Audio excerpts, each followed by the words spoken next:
Welcome to Healing the Spirit, a space where we awaken our creativity, deepen our connections, and remember who we are through the lens of astrology, archetypes, and art making. I'm your host, Jonathan Coe.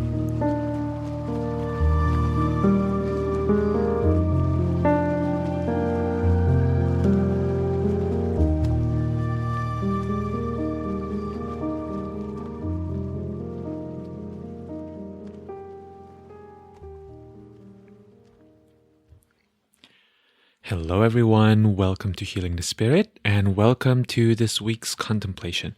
So this week is the week beginning March 11th, 2024, and as always I invite you to tune inwards and to feel into what is coming up for you as I'm sharing some thoughts and reflections and contemplations on the coming week.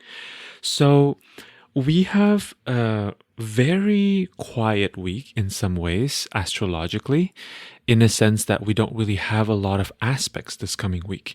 And as you know, or as you may know if you've been listening to this podcast for a while, I love quieter weeks astrologically because there's such spaciousness to them.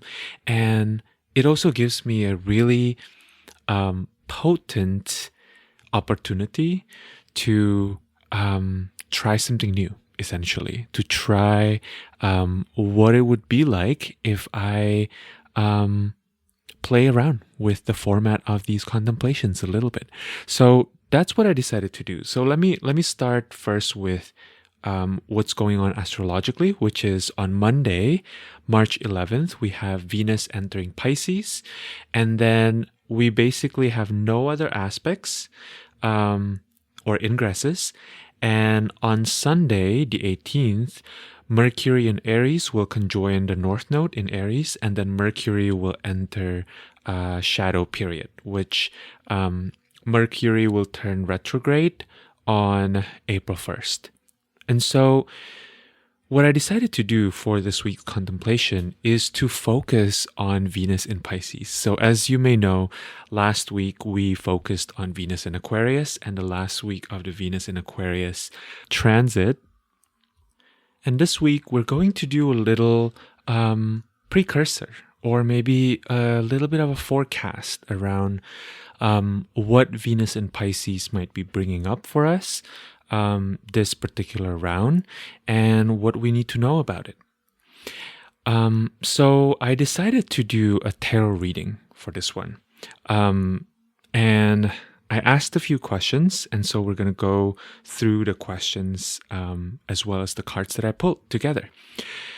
From this particular pull, it was very clear to me that a lot of what this transit is going to be bringing up has to do with art and with creativity and with allowing our creativity to move through us.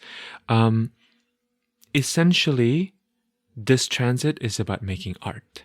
It's about being devoted to that which matters to you.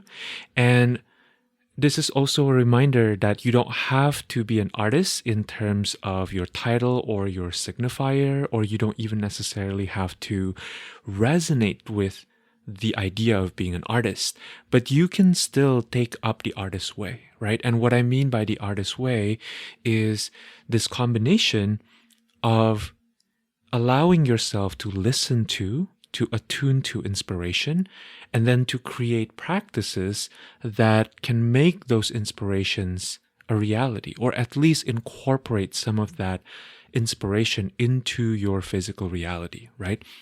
And art isn't limited to traditional art form. You can be an artist in how you love the people around you. You can be an artist in relationship, right? You can be an artist at your day job as an accountant. You can be an artist as a scientist, or as someone who solves problems, as someone who is a homemaker and takes care of children, or takes care of your aging parents, right? You can really imbue any and all areas of your life with art. And again, I also think this is very much in alignment with Venus, right? And Venus transits, because Venus is associated with art. Venus is associated with creativity. Venus is associated with bringing spirit into matter, right? If we think about the glyph of Venus, it's literally the circle of spirit grounded in the cross of matter. And so there's something about the Venus in Pisces process that has to do with translation, right?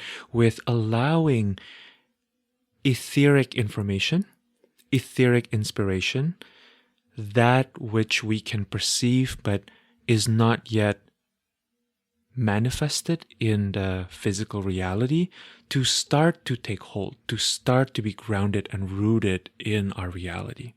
And so the first question I asked was, what gifts is this Venus in Pisces transit bringing us? And the card that I pulled was the King of Wands. And to me, the first word that I heard when I pulled this card was integration. There's something about the King of Wands that has to do with bringing together the lunar and the solar, bringing together ideas or inspiration and the body, bringing together the roots and the crown area, right? The antenna into the other realm, bringing together desires and action. It feels to me like this Venus in Pisces, especially during this coming week, where we are about to be gently entering into eclipse season, right? We are really getting ready for some larger transformation, for some larger shift into bringing our energy, pouring our energy into that which matters to us, right? There is also, with the King of Wands, Kundalini energy, right? There's erotic energy here. There is big creative energy that is present, and that is part of the gift of Venus in Pisces. Venus is exalted in Pisces, right? And so Venus has special access to the gifts that Jupiter, which is the ruler of Pisces, has while Venus is in Pisces, right?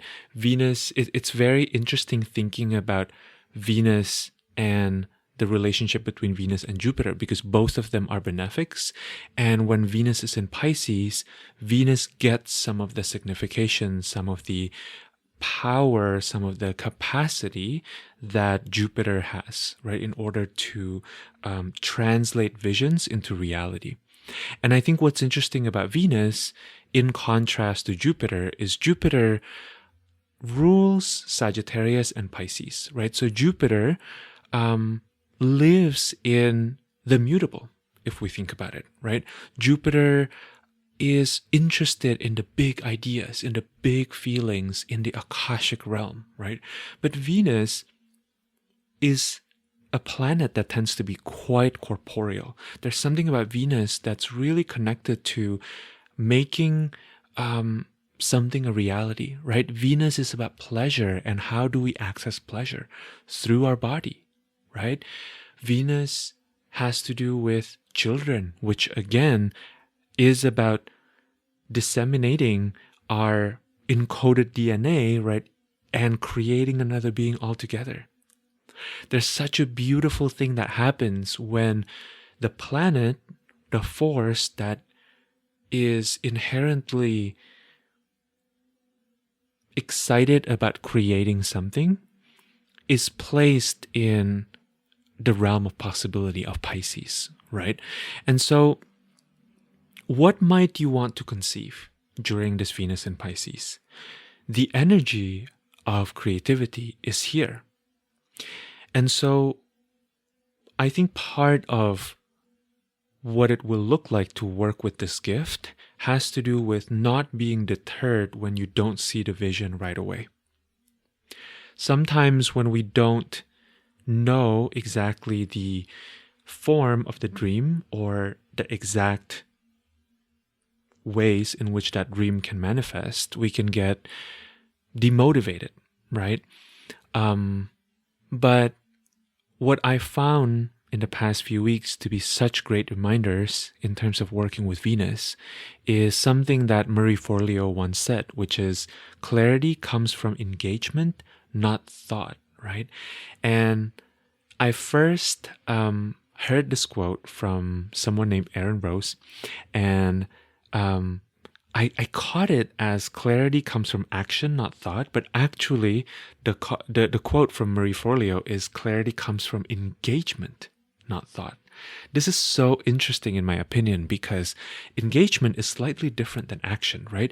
Engagement is about being willing to engage. Engagement is about letting yourself go into the thing even though you don't fully know what is going to happen, right? It's not, I feel like engagement is not synonymous with action.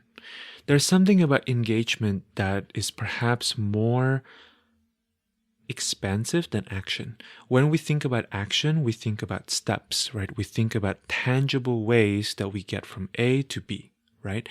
But when we think about engagement is more about allowing ourselves to energetically get close to the thing that we want, to the thing that we desire to create, to the thing that we love, right? And so engagement has to do with allowing your being in some shape or form to interact with the thing. And so the kind of inspiration, idea, energy that is brought up as a gift for this Venus in Pisces transit may require you to bring yourself closer to the fire. It may not be clear until you start taking some steps. And even after you take a few steps, it may just be a whole process of allowing yourself to go from one place to the next place, to the next right place, to the next right place.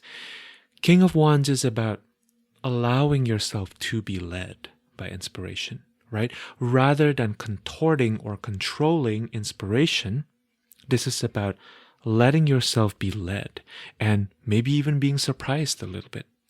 The work here is really to answer the call of the heart and the fire of desire rather than getting all of your ducks in a row. This is about imperfect actions. There's something about this Venus in Pisces transit that is bringing intense, powerful internal energy, and that energy wants to be translated, wants to be manifested into potentially imperfect actions.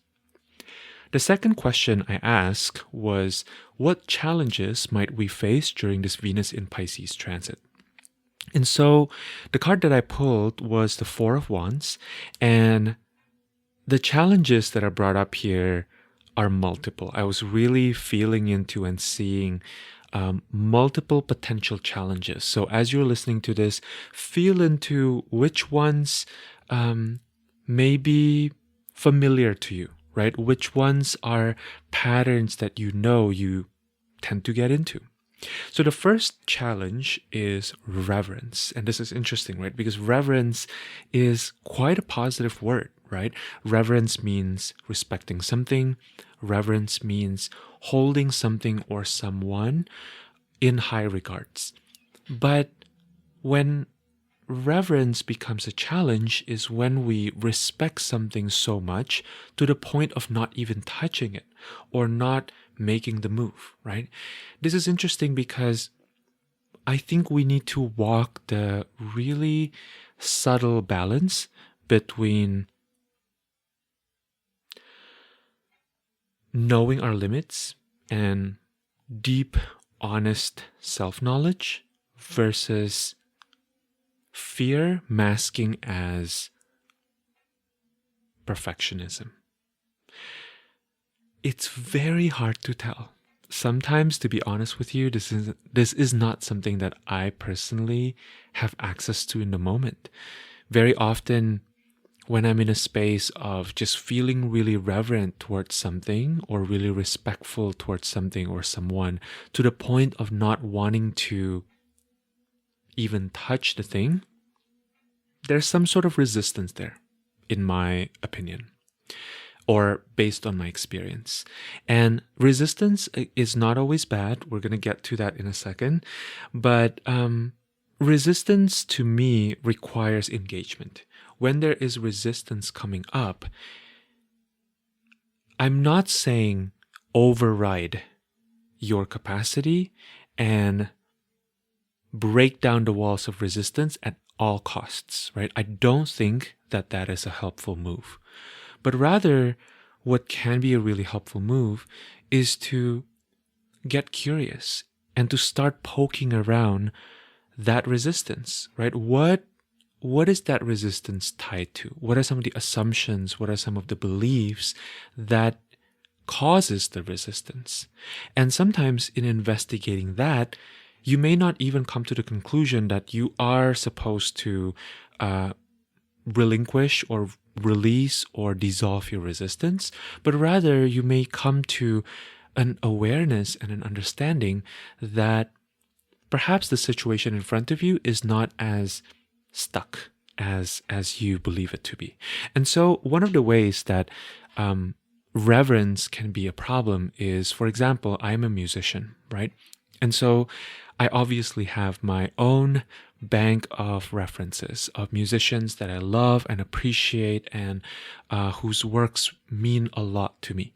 And so if I get too reverent and I don't even want to try doing music because some parts of me believe that I won't even be able to match the level of these people that inspire me, to me, that's not really reverence actually, right? That's actually disrespecting in some ways or disregarding or belittling the inspiration and the desire that wants to talk to me.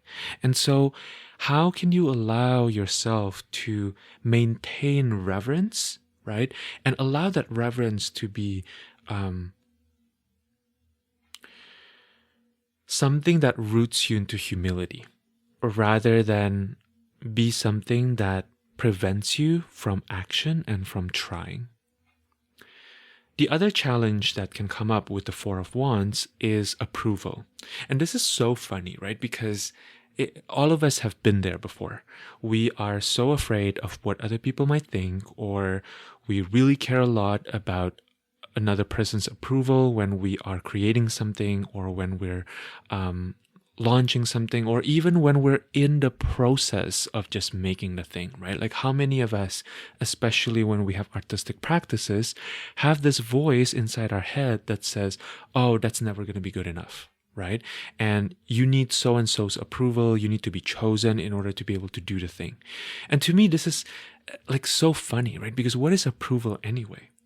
I've had a lot of experiences in my life where someone might approve me one day and approve of my work and think that I am the best thing ever. And then within a month, something happened and then they completely do a 180, right? They completely disapprove of everything that I think or I say or what my actions mean or don't mean to them, right? And so outsourcing one's approval is always, in my opinion, a losing game, right? You are the only person who can really give yourself the approval that you need.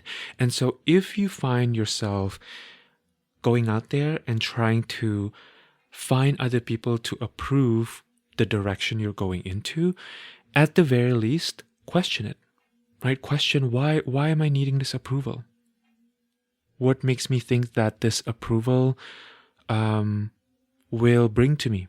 Is it maybe safety or security, right? How can you resource yourself to feel more safe in taking that imperfect action? The next challenge that I think is kind of a variation on a theme that we can experience is inertia. Inertia is when we are stuck and when we don't feel like doing something, right? This is, again, to me, super interesting thinking about Venus as being exalted in Pisces, because one of the experiences that someone can have who has exalted planets in their charts is they might feel a lot of pressure to do something or to be something that other people expect them to do or be. Right? I know this because I have two exalted planets in my chart. And so we can get too focused on the status quo, on our comfort, right? Especially when that comfort is aligned with other people's expectations, and that comfort brings us some sort of access, right, to being able to do the thing that we want to do. But when we are too focused on our own comfort, what we might miss is we might be missing opportunities for momentum, right? There may be opportunities for momentum that we simply don't see because we have put ourselves in a box. And so when I was feeling into this one specifically, one of the ways this can manifest that can be quite challenging to even notice, to even point out, is you may be very busy at this moment, right? You may be looking at your calendar and you might be saying, well, doesn't look like I'm in inertia at all, right? But let me remind you that inertia is it's not solely about not taking actions, right? Inertia can also be that you have been moving in a particular direction. You've been following a particular stream of activity or thought or consciousness. And if you really tune in to your inner knowing, you may really need to pivot. And yet, that can be so difficult, right? Because the force that is going into this direction you've been going into can be quite powerful and can be quite difficult to redirect, right? A redirection of energy always requires a little bit of slowing down, always feels a little disruptive. It always redirects the flow, and in the process of redirecting the flow, there tends to be some resistance again, right? And so can you trust yourself to let go of your sense of control and responsibility, especially responsibility towards others? If you feel like there are too many things that you're having to do or needing to tend to that aren't really part of what's essential to you in this moment, it may be a good idea to let that go in this coming week.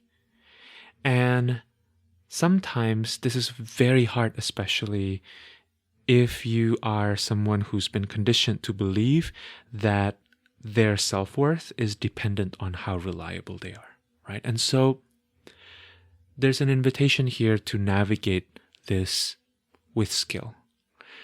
That yes, there may be some things that you can simply let go of. There may be some things that you need to have a little bit of conversation. You need to be in open negotiation with others. And there may be things that you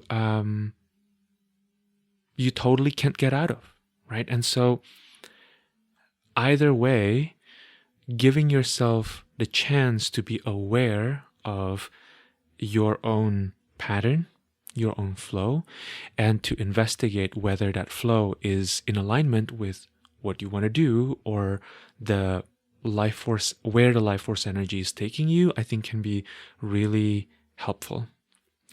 The other challenge that Four of Wands can bring up is stability.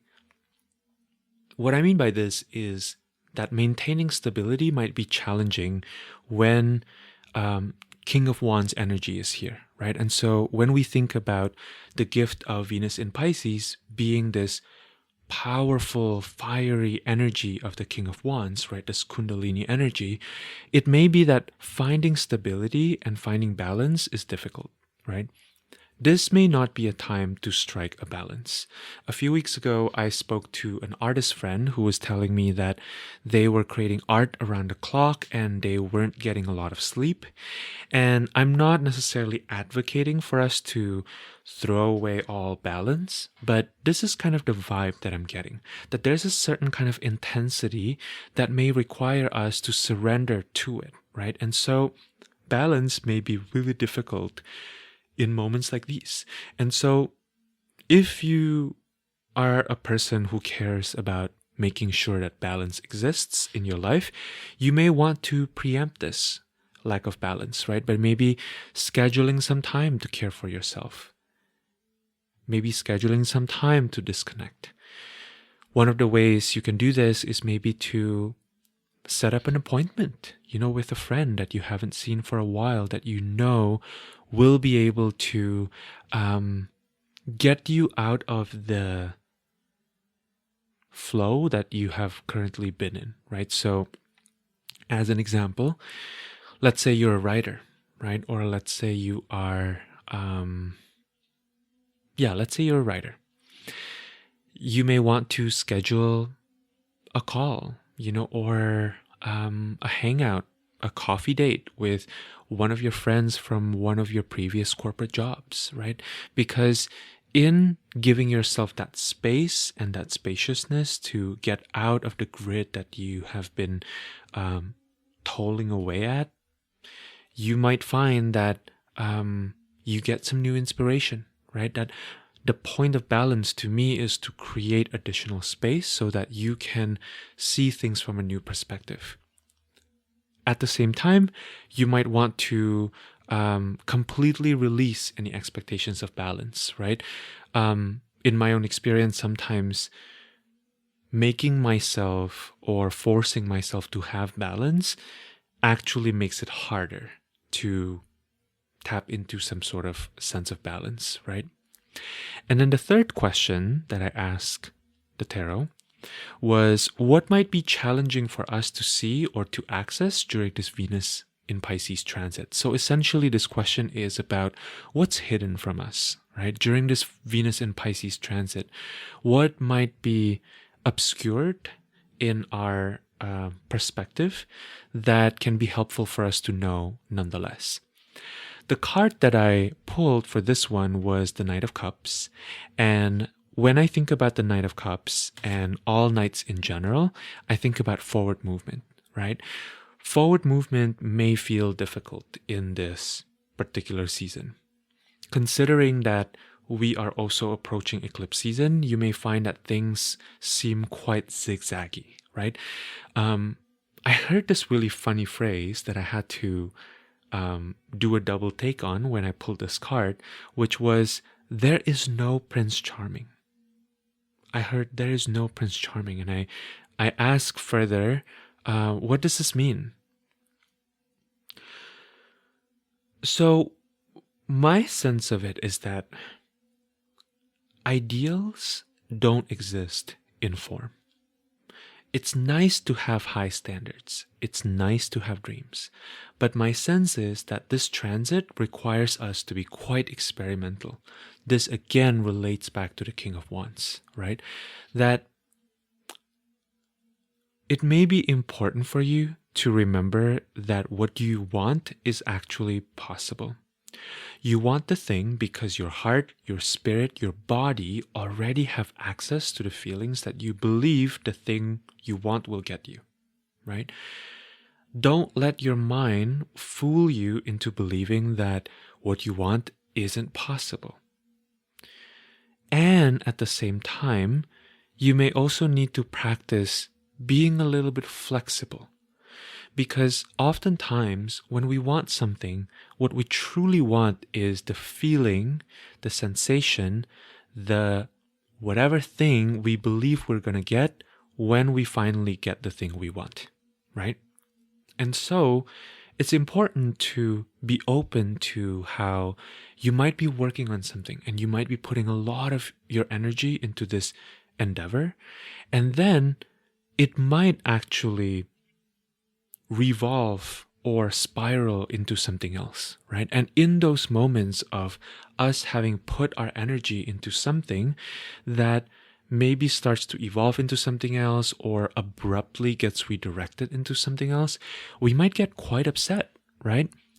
We may be investing ourselves maybe in a particular relationship, only to find out that maybe within that relationship, we're only really supposed to learn something about ourselves that we then get to apply, and we get to put our energy into a different relationship, right? And so this is a good reminder that how our brains conceptualize what we want isn't always totally accurate, right? This is why I think allowing yourself to anchor deeper into your heart space may be really profound and really powerful, because the heart knows on a deeper level what the mind thinks it wants, right? The mind might think, oh, I want to create this massive artwork. But maybe the heart understands that it's about the feeling that you think you're going to get when you create that massive artwork. And so being open to where you're going to be led to may be really helpful and powerful and supportive for this Venus in Pisces transit. Conversely, you may be the kind of person who likes to trash your own dreams. You might be the kind of person who gets some sort of glimpse of the dream that you want to nurture, or the dream you're being called to, and you might be like, no, that's not me, right? There's no way that I can get that. Venus in Pisces is also about dreams and Venus's ability to bring dreams into incarnate reality, right? And again, like I mentioned earlier during this contemplation, Venus is exalted in Pisces. Pisces is a landscape ruled by the greater benefic Jupiter, right? And one figure that is quite popular in culture that has been associated with Jupiter is Santa Claus, right? And there's something about the energy of Jupiter that is about granting our wish, right? And allowing our wish to be rooted down into reality. And so, can you allow yourself to love your dreams, to not shit on your dreams, even if some parts of you believe that this dream is pretty impossible? My sense is there's something about the act of allowing yourself to hold the preciousness, the power, the potency of that dream that will allow you to be open to whatever the experience of dreaming the thing will bring into your field, right? Which might be totally surprising. The next question that I asked was, what does Venus in Pisces want to show us about the nature of love and forgiveness? What does Venus in Pisces want to show us about the nature of love and forgiveness? This may be interesting and a bit of a left turn, but when I sense into what Venus in Pisces as a transit may be bringing up for us, the first word that came into my mind was forgiveness. And that really struck me, actually, because I had never really thought about Venus in Pisces as being connected to forgiveness. In fact, I don't really think about Venus as connected to forgiveness. But I do think there is something here, right, that is connected, because I do feel like love and forgiveness somehow has a relationship. So I wanted to ask, and what I received was the Two of Pentacles. Immediately, what I heard when I pulled this card was that sometimes both love and forgiveness require your choice to activate. Sometimes you are asked to choose love. Sometimes you're asked to choose forgiveness. What are you holding on to that gets in the way of you loving yourself, loving your life, loving the people who love you, loving love and life itself? What are you hanging on to that gets in the way of truly forgiving yourself, forgiving others, forgiving the ways that in this world, in this dimension, in this incarnate form, we don't get to do anything perfectly? There's a way in which this world of form, this business of being in a human body, this reality of being on earth, is about choosing inherent limitation, choosing to be inherently unfinished, to be inherently imperfect, right? And so in order for you to take any step forward, in order for you to respect and honor the inspiration and the creative energy that wants to move through you, what's often essential is accessing grace, is allowing the imperfection of form to show you the power of mercy and redemption, right? That there may be moments that you find yourself in throughout this Venus in Pisces and into the eclipse season where things feel quite challenging. And you may be asked to pivot in ways that you don't even fully consent to, right? On a logical level. There may be things that you deeply love that have brought a lot of comfort, that have brought a lot of security, that pretty much suddenly kind of gets taken away from you, right? This is part of what eclipse season can bring to us.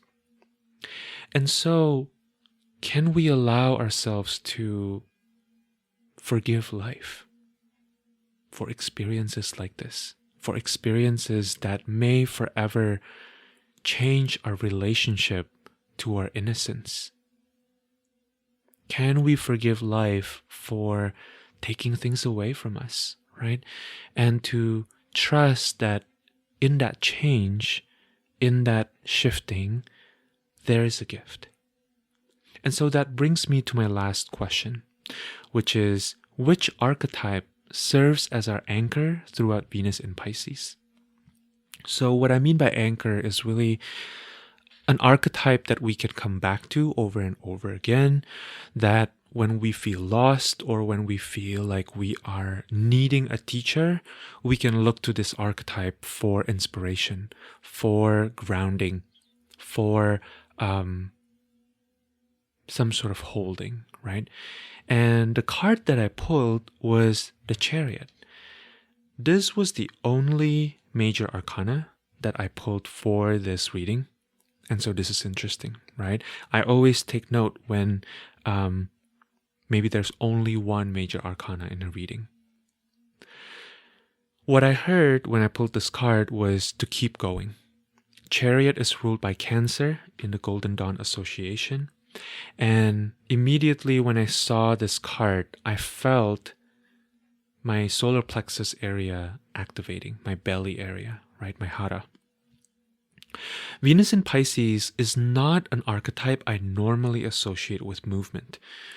But if you consider Pisces as being mutable water, water being the element that is most mutable, and Pisces is the mutable water, Pisces can be associated with the ocean, right? And so this makes me think about how the nature of our feelings and our emotions are that they are states that move through us, right? That they are states that shift around all the time, states that pass through us.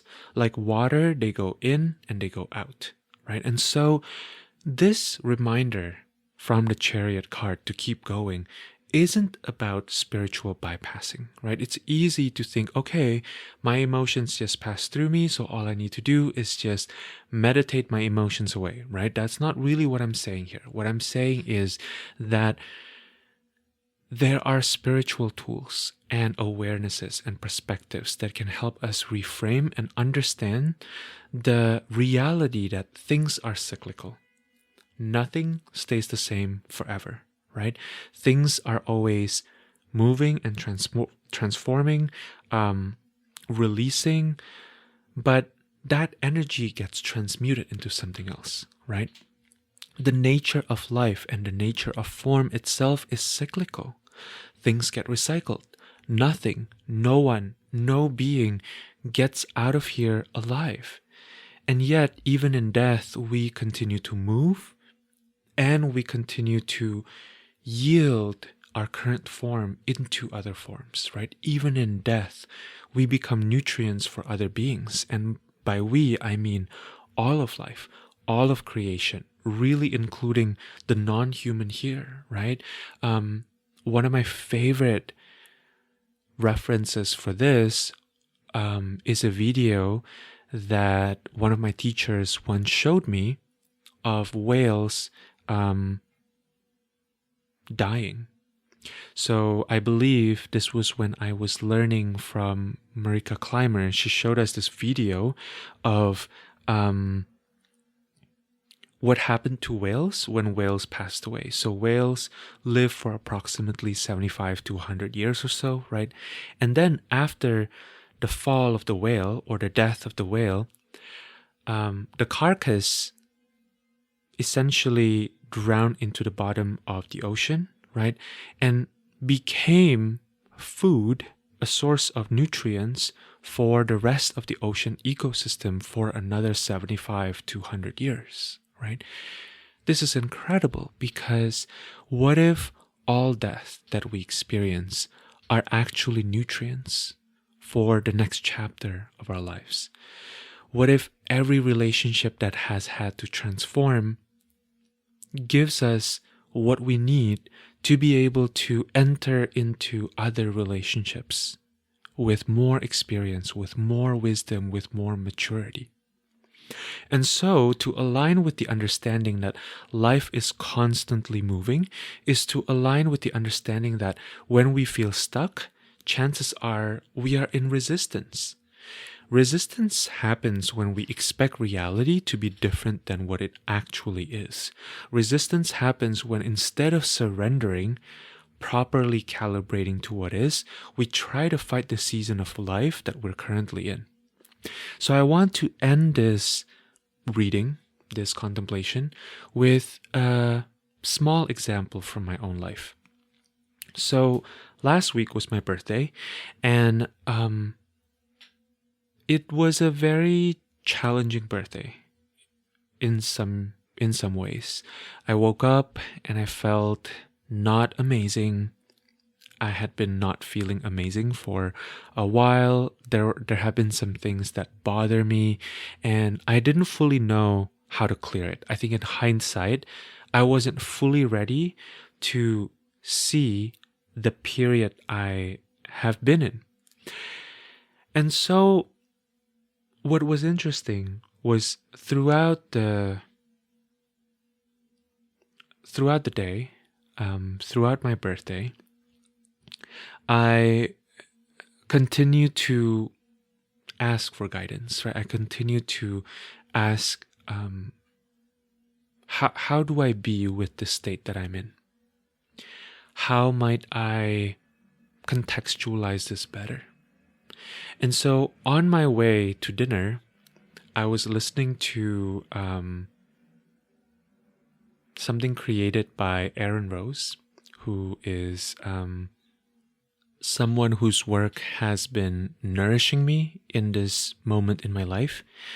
And Aaron was talking about how we all move through different seasons, right? And this concept isn't necessarily new to me, but when he was talking about the winter period of one's mission path, there was something about it that resonated so deeply with me and helped me understand that, oh, I am in a winter period in my life. And so this knowing really helped me facilitate a different orientation towards being in this period, in allowing myself to see and to be with the reality that I'm currently in a winter period. I suddenly found nothing in my life truly change except for my attitude. And this sounds really corny. Even as I'm saying that, I'm like, wow, okay, that is kind of corny, but it's true. Funny enough, I suddenly got this awareness and understanding that, oh, I'm really here to take a lot of naps. I'm really here to listen to the silence, because the divine is also in silence, right? We often conceptualize the divine through the perspective of the thunder, right? Or the burning bush, something dramatic happening, something completely unexpected, something that really defies our human mind. But the divine also speaks to us through silence, speaks to us through the wind, right? And the plants that are hanging out outside of our house. And so this was so profound for me because I realized that when I embraced the period of life that I'm in, I get to flow with it. I get to enjoy it, right? I get to enjoy, okay, maybe this is not the most creative time ever. That's okay, right? This is not the most visible time ever. That's okay. There's a part of me, there's a part of my brain that is worried that I am not being of service to others, right? But in reality, learning how to be with that winter period, learning how to be with our own death processes is so valuable, right? Learning how to be with the disappointment that can come from quiet periods of our lives, it's such deep wisdom and such deep medicine. And similarly, if you say find yourself in a summer period where you are experiencing so much attention and everybody wants to have you, right, on their team, and you are getting opportunities left and right, you might find that it's really hard for you to find a moment alone, right? And there may be a part of you that really resents that. And so all seasons have their wisdom. And what if you simply allow yourself to be with the medicine of that season? Okay, I think that is it from me by way of contemplation. I hope that this reflections, this reading has been helpful to you and will continue to be nourishing you in some shape or form. And I invite you throughout Venus in Pisces, whenever you feel a certain activation that may be related to your creativity, the dreams that you want to realize, the ways in which you want to make manifest the visions that you know are possible, I invite you to continue to come back to this reading and to take in the wisdom and the medicine that may be here for you. All right. Thank you so much for listening. If you would like to work with me one-on-one, I have some spots for March and April. Feel free to go to my website to check out my reading offerings. And I would love to hold space for you if you feel like a reading might be of service to you. Thank you so much for being here. I appreciate your presence, and I'm sending you so much love for this week and beyond. Thank you and take care.